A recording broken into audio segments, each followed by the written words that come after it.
రాజకీయ ప్రయోజనం సాధించాలి అని అంటే వైసీపీ నాయకులందరూ సిద్ధపడిపోయారు. ఎస్, మేము రెడీ, మీరు అరెస్ట్ చేస్తానంటే మేమే ఎదురొస్తాము అని.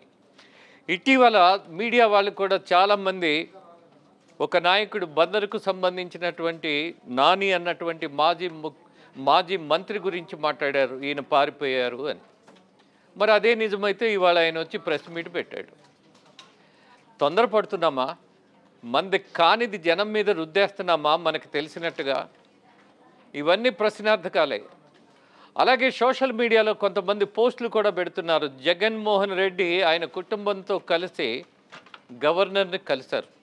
ఫైన్, అది ఆయన హక్కు, కలవడం తప్పు కాదు.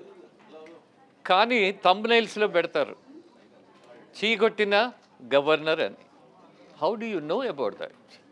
మనకి ఇష్టం లేనంత మాత్రాన ఇక్కడ వ్యక్తిగత ఇష్టాలు కాదు వార్తల్లో రాయాల్సింది, చెప్పాల్సింది, చూయించాల్సింది ఉన్న వాస్తవాన్ని, ఒక లాజిక్ను. ఎలా పడితే అలా థంబ్నెయిల్స్, ఎవరి మీద పడితే అలా.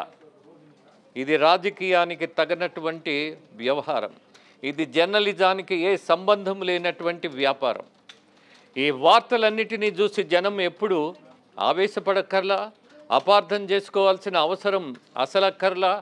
అలాగే మీకున్నటువంటి విచక్షణతో మీరు మాత్రమే వార్తలని అర్థం చేసుకోగలిగేటటువంటి పరిస్థితిలో ఉండాల్సిన అవసరం ఉందని నేను భావిస్తున్నా. అందుకే మిమ్మల్ని అభ్యర్థిస్తున్నా, ఏ వార్త పడితే ఆ వార్త, ఏ వాదన పడితే ఆ వాదన, దానికి ఉన్నటువంటి నేపథ్యం ఏంటి అన్నది ఖచ్చితంగా ఆలోచించాల్సిన పరిస్థితిలో జనం ఫోర్సుబుల్గా ఇబ్బందికరంగా ఉన్నారు. 10 పత్రికలు తీసుకుంటే 10 రకాల వార్తలు, మరి దేన్ని నమ్మాలి? 10 ఛానళ్ళు చూస్తే 100 రకాల బూతులు, దేన్ని నమ్మాలి? అంటే ఇక్కడ మన విచక్షణ మాత్రమే, దాన్ని బేస్ చేసుకునే నమ్మాలి. అలాగే జగన్మోహన్ రెడ్డి అరెస్ట్ అవుతాడా లేదా? ఫైన్, ఆయన మాజీ ముఖ్యమంత్రి కాబట్టి there is some importance is there. Fine, ఇచ్చే వార్తల్లో ఒక నిబద్ధతతో కూడిన వార్తలను ఇద్దామని ఆ ప్రయత్నం చేయమని అడుగుతున్నా. అది చేయనప్పుడు మీరు చేసేది నీచమైనటువంటి,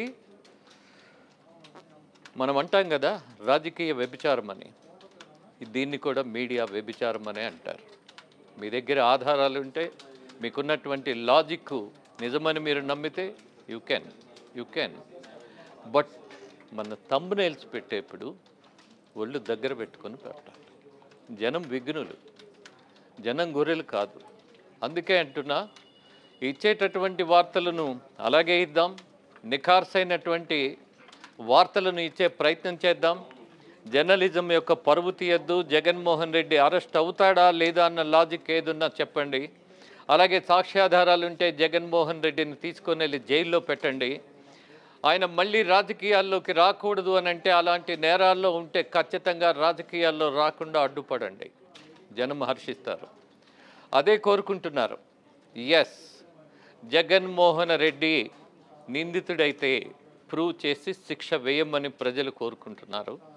అలాగే మీరు నిఖార్సైనటువంటి రాజకీయం గత 5 సంవత్సరాలలో చేసుంటే జస్ట్ మీరు ముందుకొచ్చి మీకున్నటువంటి వాదనను వినిపించండి, బూతులను కాదు. మళ్ళీ రిపీటెడ్గా బూతులు బూతులు బూతులు వద్దు. రోజా, అలాగే ఆ పార్టీకి సంబంధించినటువంటి నాయకులు అనేక మంది ఉన్నారు. వాళ్ళ పేర్లు అన్నీ చెప్పలేను, కానీ చెప్పడం ఇష్టం లేదు. కానీ but this is not the way. రాజకీయాన్ని కొద్దిగా పవిత్రంగా ఉంచండి, పద్ధతిగా మాట్లాడండి.